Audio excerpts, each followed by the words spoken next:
ये unit vector देता है इस क्रॉस प्रोडक्ट की डायरेक्शन। यानी अगर मुझे दो वेक्टर्स को पैरेलल प्रूव करना है तो मुझे उनके क्रॉस प्रोडक्ट के मैग्नीट्यूड को 0 प्रूव करके दिखाना पड़ेगा। u की तरफ पॉइंट करें और v की तरफ कर्ल करें। u इधर है और v इधर है। अगर मैं i क्रॉस j निकाल रहा हूं तो k कैप। इसका मतलब अगर आप दो वेक्टर्स का क्रॉस प्रोडक्ट निकालते हैं उसका मैग्नीट्यूड जो है mod of a cross b वो पैरेललोग्राम के एरिया को रिप्रेजेंट करता है। हेलो मेरे प्यारे बच्चों, कैसे हैं आप सब? आई होप बढ़िया होंगे।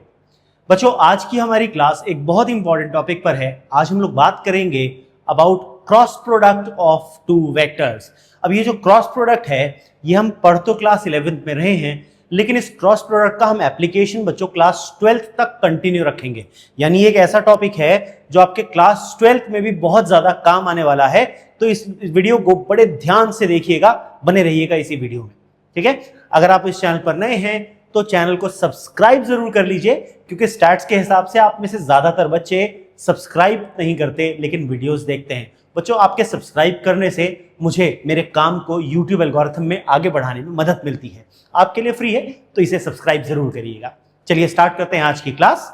आज हम लोग बात करेंगे अबाउट क्रॉस प्रोडक्ट या वेक्टर प्रोडक्ट ऑफ वेक्टर्स। देखिए, लास्ट क्लास में हमने डिस्कस किया था अबाउट डॉट प्रोडक्ट या स्केलर प्रोडक्ट। उसे स्केलर प्रोडक्ट इसलिए बोला जाता था क्योंकि हम मल्टीप्लाई तो वेक्टर्स को करते थे लेकिन आंसर एक स्केलर क्वांटिटी आती थी।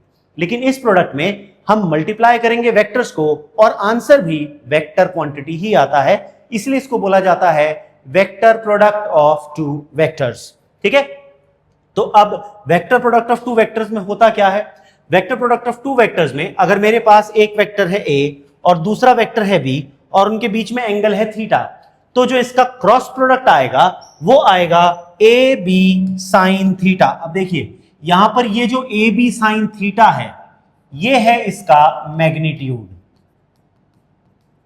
ठीक है। और ये जो एन कैप है यूनिट वेक्टर, ये यूनिट वेक्टर है। ये यूनिट वेक्टर देता है इस क्रॉस प्रोडक्ट की डायरेक्शन। इसकी डायरेक्शन के लिए हम लोग आगे रूल सीखेंगे, राइट हैंड स्क्रू रूल या राइट हैंड थंब रूल।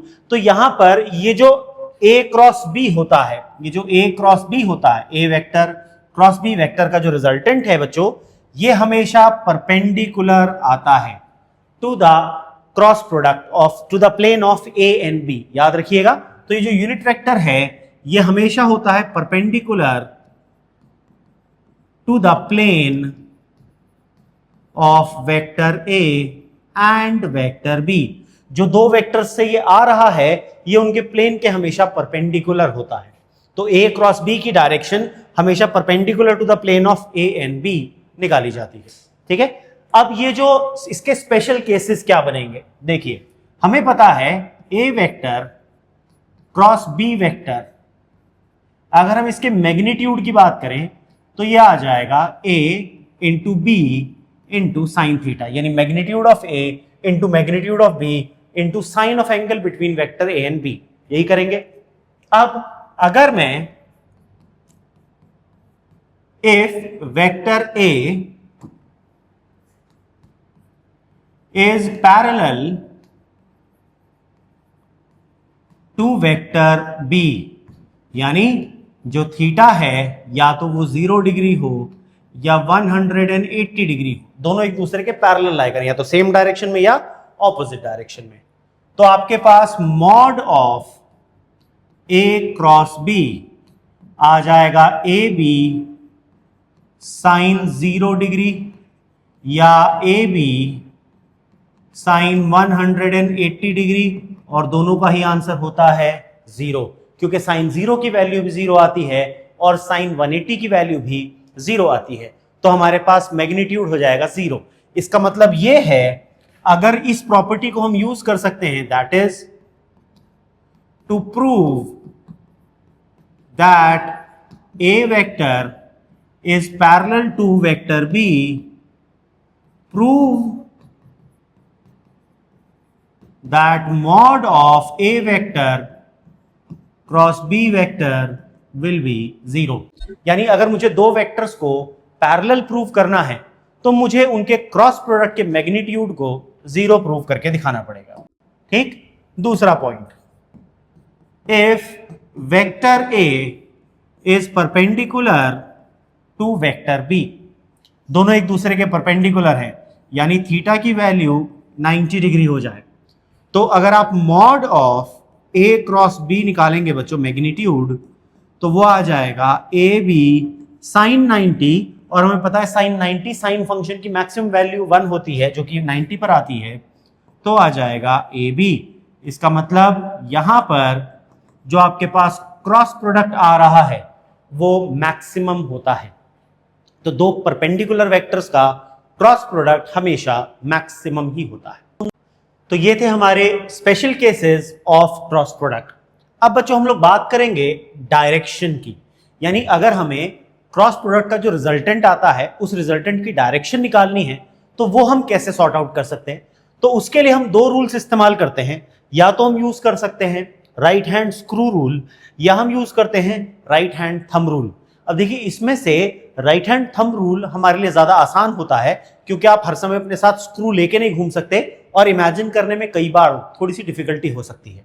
तो इसलिए राइट हैंड थंब रूल ज्यादा आसान है, तो मैं प्रेफर करता हूं कि आप राइट हैंड थंब रूल का ही यूज करें। अब राइट हैंड थंब रूल कैसे लगाते हैं, देखिए राइट हैंड स्क्रू रूल और थंब रूल दोनों को इंडिविजुअली समझते हैं। ठीक, तो हमारे पास राइट हैंड स्क्रू रूल क्या कहता है, ये इसका स्टेटमेंट है। अब इसको समझते हैं। मान लीजिए मेरे पास ये दो वेक्टर्स हैं, एक यू वेक्टर और एक वी वेक्टर। मैं इमेजिन कर लेता हूं मेरे पास एक राइट हैंडेड स्क्रू है और इस राइट हैंडेड स्क्रू को मैं घुमा रहा हूं। राइट की तरफ घुमाने पर ये स्क्रू आगे बढ़ता है। राइट हैंडेड स्क्रू का मतलब है अगर मैं इसे राइट की तरफ घुमाऊंगा तो ये स्क्रू आगे बढ़ेगा, फॉरवर्ड डायरेक्शन में जाएगा। तो अगर मैं इसे u क्रॉस v निकालना चाहता हूं तो u से v की दिशा में घुमाऊं। u इधर है, v इधर है, तो ऐसे घुमाऊंगा। u क्रॉस v के लिए अब ये किधर जा रहा है, ऊपर जा रहा है, तो u क्रॉस v की डायरेक्शन ऊपर होगी। इसी तरह से अगर मैं v क्रॉस u के लिए करूं तो v क्रॉस u, v से u, तो ऐसे घुमाऊंगा ये। अब ये किधर आ रहा है, नीचे आ रहा है, तो u क्रॉस v की जो डायरेक्शन आएगी वो आएगी डाउनवर्ड। ये तो है हमारे पास राइट हैंड स्क्रू रूल। ठीक है, ये तो इसका स्टेटमेंट है। आप वीडियो को पॉज करके इसको नोट कर सकते हैं। इसके बाद आता है राइट हैंड थंब रूल। अब ये राइट हैंड थंब रूल क्या है, वीडियो को पॉज करके आप यहां से इसका स्टेटमेंट नोट कर पाएंगे। मैं आपको एक्सप्लेन कर देता हूं। राइट हैंड थंब रूल कहता है अगर मान लीजिए आपके पास एक वेक्टर u है, एक वेक्टर v है, तो आप अपने राइट हैंड की फिंगर्स को u की तरफ पॉइंट करें और v की तरफ कर्ल करें। अगर आपको u क्रॉस v निकालना है तो u की तरफ पॉइंट करें और v की तरफ कर्ल करें। u इधर है और v इधर है, ये u की डायरेक्शन है, ये v की डायरेक्शन है। तो आप u की तरफ पॉइंट करें और v की तरफ कर्ल करें। ऐसा करने में आपका थंब जिधर पॉइंट करेगा वो होगी direction of u cross v। इसी तरह से v क्रॉस u निकालना है तो v की तरफ पॉइंट करें और u की तरफ कर्ल ऐसे नहीं कर सकते, तो हमें हाथ को पलटना पड़ जाएगा। v की तरफ पॉइंट करा, u की तरफ कर्ल करा, थंब किधर पॉइंट कर रहा है, डाउनवर्ड्स, तो v क्रॉस u नीचे आ जाएगा। तो नोटिस करो u cross v upward, v cross u downward, यानी ये दोनों बराबर नहीं होते। डॉट प्रोडक्ट में a डॉट b और b डॉट a बराबर होता था, इसे बोलते थे कम्यूटेटिव। यहां पर ये कम्यूटेटिव नहीं है तो ये एंटी कम्यूटेटिव हो जाएगा, क्योंकि इक्वल नहीं है बल्कि ऑपोजिट है, तो इसे एंटी कम्यूटेटिव बोल देते हैं। बात समझ में आ गई सबको। तो ये तो था हमारे पास राइट हैंड थंब रूल। अब कुछ प्रॉपर्टीज हैं जो क्रॉस प्रोडक्ट या वेक्टर प्रोडक्ट की हमें पता होनी चाहिए।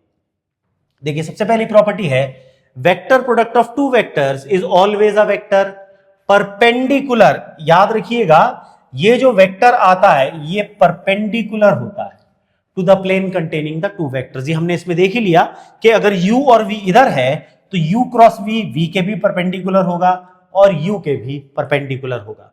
दूसरा, vector product of two vectors is not commutative. ये कम्यूटेटिव नहीं होता क्योंकि a क्रॉस b की जो डायरेक्शन आती है बच्चों वो minus of b cross a के बराबर आती है, यानी ऑपोजिट होते हैं दोनों वेक्टर्स के जो क्रॉस प्रोडक्ट है एक दूसरे के साथ। ये डिस्ट्रीब्यूटिव हो सकता है, जैसे डॉट प्रोडक्ट तो डिस्ट्रीब्यूटिव था, a dot b plus c equals to a dot b plus a dot c, इसे डिस्ट्रीब्यूटिव बोलते थे। ये भी डिस्ट्रीब्यूटिव हो सकता है अगर ऑर्डर स्ट्रिक्टली मेंटेन किया जाए। ऑर्डर का मतलब अगर मैं a cross b plus c लिख रहा हूं तो a cross b plus a cross c ही हो सकता है। मैं इसको b क्रॉस a या c क्रॉस a नहीं लिख सकता, क्योंकि मुझे पता है अगर मैं पलटूंगा तो आंसर उल्टा हो जाता है। तो इसलिए यहां पर अगर आप ऑर्डर मेंटेन करेंगे तो ये डिस्ट्रीब्यूटिव है। आई बात समझ में? नेक्स्ट प्रॉपर्टी देखिए, नेक्स्ट प्रॉपर्टी है एज बाय डेफिनेशन, क्योंकि देखो अगर हम ए क्रॉस बी निकालते हैं तो हम ए से बी की तरफ जा रहे हैं, अपवर्ड आएगा। अगर हम बी क्रॉस ए निकालते हैं तो डाउनवर्ड आ जाता है, ठीक है ना। तो बी क्रॉस ए जो होता है वो negative of A cross B होता है। ये ए क्रॉस बी है, ये negative of A cross B है, तो इसलिए यहां पर ऑर्डर मेंटेन रखना पड़ेगा आपको। इसके बाद आता है बच्चों कि डेफिनेशन कहती है अगर आपको एंगल निकालना है, भाई ए क्रॉस बी का mod A B sine theta होता है, तो थीटा की वैल्यू क्या आएगी? Sine inverse of A cross B upon A B. जैसे हमने डॉट प्रोडक्ट में यूज किया था, ठीक वैसे ही यहां पर साइन यूज होता है। डॉट में कॉस से आता था और क्रॉस में साइन से आता है। दूसरी प्रॉपर्टी है the vector product of two vectors will be maximum when theta is 90 degree. ये मैंने आपको अभी स्पेशल केस में प्रूव करके दिखा दिया था। नेक्स्ट है vector product of two vectors will be minimum जब थीटा 0 या 180 हो। हमने ये भी प्रूव किया था स्पेशल केस में कि अगर थीटा 0 कर दोगे या 180 कर दोगे तो क्रॉस प्रोडक्ट ही 0 हो जाता है। उसके बाद self cross product of a vector is a null vector. ये बात समझिए, self cross product null vector क्यों है? देखो अगर आप A vector cross A vector निकालोगे तो यह आ जाएगा A sine 0 degree n cap, तो यह आ जाएगा नल वेक्टर, ठीक है ना, क्योंकि साइन 0 दो सेम वेक्टर है तो एंगल 0 होगा।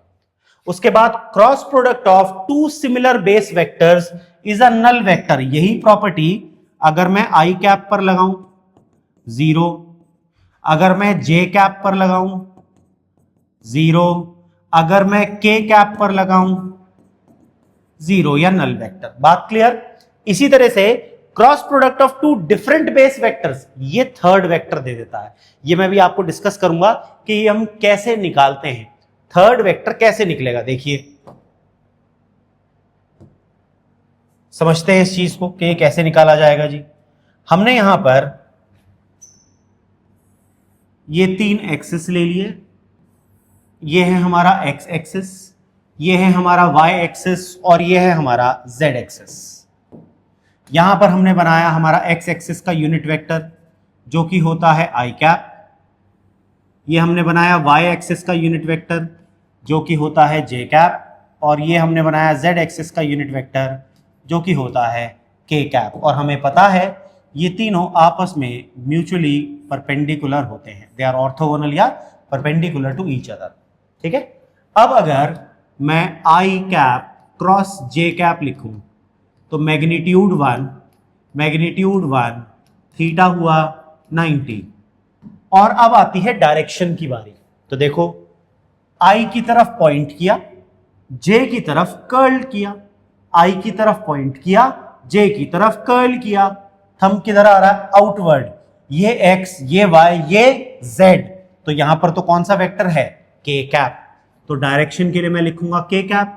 अब 1 into 1 और साइन 90 भी 1 1 1 1, तो 1 आ गया, तो आंसर आ जाएगा के कैप, ठीक। तो यही पैटर्न सब जगह एप्लीकेबल होगा। अगर मैं आई क्रॉस जे निकाल रहा हूं तो के कैप, अगर मैं जे क्रॉस के निकाल रहा हूं तो आई कैप, अगर मैं के क्रॉस आई निकाल रहा हूं तो जे कैप। तीसरा वाला वेक्टर आंसर होता है अगर ये ऑर्डर फॉलो किया जाए एंटी क्लॉकवाइज। लेकिन अगर मैं इससे उल्टा जाना चाहूं तो हमें पता है cross product is anti commutative, तो अगर आई क्रॉस जे के था तो जे क्रॉस आई हो जाएगा माइनस के कैप, इसी तरीके से के क्रॉस जे हो जाएगा माइनस आई कैप, इसी तरीके से आई क्रॉस के कैप हो जाएगा माइनस जे कैप। आ गई बात समझ में? तो ये बेस वेक्टर्स के साथ जो हमारा है कॉन्सेप्ट ऐसे लगता है। इसके बाद vector product of two vectors को हम डिटर्मिनेंट की फॉर्म में भी एक्सप्रेस कर सकते हैं, और यही प्रॉपर्टी हम यूज करते हैं जब इसका कंपोनेंट फॉर्म हम निकालेंगे, तो वहां पर इसी डिटर्मिनेंट का हम इस्तेमाल करते हैं, उसे डिटर्मिनेंट मेथड कहते हैं। वो न्यूमेरिकल्स में सबसे ज्यादा यूज वही मेथड किया जाता है, ठीक है बच्चों। अब बात करते हैं ये जो ज्योमेट्रिकल मीनिंग है, भाई ये जो क्रॉस प्रोडक्ट है वेक्टर्स का, ये ज्योमेट्रिकली क्या रिप्रेजेंट करता है, और ये इंपॉर्टेंट है क्योंकि इस पर न्यूमेरिकल्स बनते हैं, ठीक है। तो आपको याद रखना है कि अगर आपने ये वेक्टर ए लिया, ये वेक्टर बी लिया, इनके बीच में एंगल थीटा है, तो अगर मैं एक पैरेललोग्राम पूरा कर दूं इन दो वेक्टर्स को लेते हुए, तो ये ओ पी आर क्यू ये एक पैरेललोग्राम बन जाएगा। अब इस पैरेललोग्राम का अगर मैं एरिया आपसे निकालने की बात करूं तो आपको फॉर्मूला पता है, area of parallelogram O P R Q. Area का फॉर्मूला होता है बेस, पैरेललोग्राम का एरिया होता है बेस इनटू हाइट, है ना, यही होता है फॉर्मूला। तो बेस इनटू हाइट, बेस है यहां पर ओपी और हाइट है यहां पर क्यू एन। ठीक है जी। अब मैं ये वाला ट्राइंगल ले लेता हूं, ट्राइंगल ओ क्यू एन मैं लेता हूं in right triangle O Q N. इस ट्राइंगल में साइन थीटा की वैल्यू बताओ जरा। साइन थीटा होगा perpendicular upon hypotenuse, Q N upon O Q. तो मेरे पास क्यू एन की वैल्यू आ जाएगी ओ क्यू साइन थीटा। ठीक है, ये क्यू एन की वैल्यू आ जाएगी O Q sine theta. O Q किसके बराबर है, बी के बराबर है, तो मेरे पास आ जाएगा बी साइन थीटा। अब ये जो ओपी है, ओपी एक्चुअली में ए के मैग्नीट्यूड के बराबर है। ये दोनों वैल्यूज इस इक्वेशन में पुट कर दो, तो आपके पास आ जाएगा एरिया ऑफ पैरेललोग्राम, वो आ जाएगा base A into height A B sine theta, जिसको मैं लिख सकता हूं mod of A vector cross B vector. इसका मतलब अगर आप दो वेक्टर्स का क्रॉस प्रोडक्ट निकालते हैं, उसका मैग्नीट्यूड जो है mod of A cross B, वो पैरेललोग्राम के एरिया को रिप्रेजेंट करता है जो उन दो वेक्टर्स से मिल करके बना था। यानी दो वेक्टर्स जिस पैरेललोग्राम की साइड को बना रहे हैं, इस पैरेललोग्राम का area is represented by the magnitude of their cross product. इनका क्रॉस प्रोडक्ट का मैग्नीट्यूड इसे रिप्रेजेंट करता है। आई होप ये बात समझ में आ गई। चलिए नेक्स्ट देखते हैं vector product in terms of rectangular components. भाई देखो, अगर हमें वेक्टर ए दिया हो इस फॉर्म में, सपोज आपको दिया हो कि वेक्टर ए जो है वो है ए एक्स आई कैप प्लस ए वाई जे कैप प्लस ए जेड के कैप, और ये जो वेक्टर बी है ये आपको दिया गया हो एज बी एक्स आई कैप प्लस बी वाई जे कैप प्लस बी जेड के कैप। अगर आपको ए और बी कंपोनेंट रेक्टेंगुलर कंपोनेंट्स की फॉर्म में दिए गए हो, तो इसका क्रॉस प्रोडक्ट कैसे निकालते हैं? तो बच्चों इसके लिए हम यूज करेंगे यहां पर डिटरमिनेंट मेथड। तो हम ए क्रॉस बी को डिटरमिनेंट की फॉर्म में लिख लेंगे ऐसे, आई जे के। ठीक है, अब पहले ए है बाद में बी है, तो पहले ए के component A X A Y A Z, फिर बी के component B X B Y and B Z. उसके बाद हम इसमें एरोज लगाएंगे सॉल्व करने के लिए डायगनली ऊपर से नीचे की तरफ, ये हमारे एरोज लग जाएंगे। ठीक है, अब मल्टीप्लाई कैसे करना है इसको ध्यान से समझना है। देखिए, पहले मैं इसको लिखूंगा आई कैप का ब्रैकेट। तो जब हम आई कैप लिख रहे हैं तो आई कैप को यहां से मान लो आपने हाइड कर दिया। अब आपने आई कैप को हाइड कर दिया तो आपके पास आएगा ए वाई, और वो किसकी तरफ पॉइंट कर रहा है? बी जेड की तरफ। तो आप लिखेंगे ए वाई बी जेड, माइनस लगा करके लिखेंगे तो आ जाएगा ए Z B Y A Z B Y. फिर प्लस लगा करके अब लिखते हैं जे कैप। तो जे कैप जब आप लिखेंगे तो इसके बाद आता जे कैप को ऐड करो के, और उसके बाद आएगा आई। तो इमेजिन कर लो आई यहां पर, आप चाहो तो आई को यहां पर इमेजिन कर लोगे तो यहां पर ऐसे ही तो आएगा, और जो एरोज इमेजिन होंगे वो ऐसे होंगे। यस और नो? तो देखो, अब जब आप जे कैप लिखोगे तो A Z B Y minus A X B Z, sorry B X आएगा यहां पर बच्चों, ये बी जेड एक्स है यहां पर ना, वाई तो आएगा ही नहीं, दिस इज एक्स। यह आ जाएगा हमारे पास बी एक्स, है ना, क्योंकि आई कैप का कंपोनेंट लिखे थे minus A X B Z. फिर प्लस लगा के अब लिखेंगे के कैप। के कैप को लिखेंगे तो ए एक्स बी वाई माइनस देखो ए वाई बी एक्स। ये हमारे पास आ गया रेक्टेंगुलर फॉर्म में क्रॉस प्रोडक्ट, और यही मेथड हम न्यूमेरिकल्स में डायरेक्टली अप्लाई करते हैं।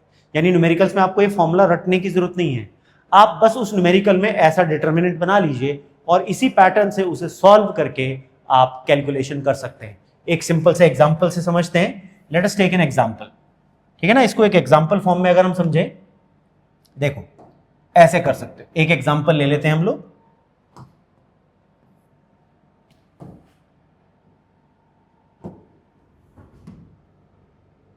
एक क्वेश्चन ले लिया, अ फोर्स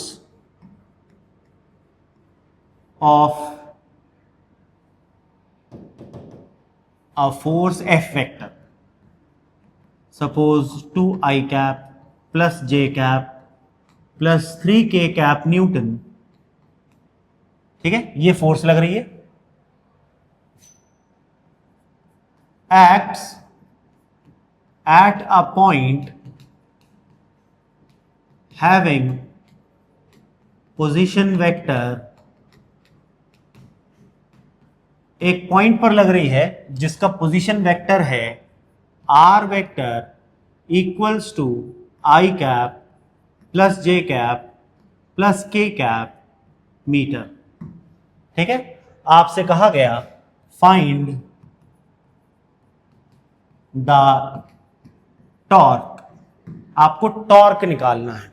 अब बच्चों जो टॉर्क होता है टाउ वेक्टर, उसका फॉर्मूला होता है R vector cross F vector. ये टॉर्क का फॉर्मूला है आर क्रॉस एफ।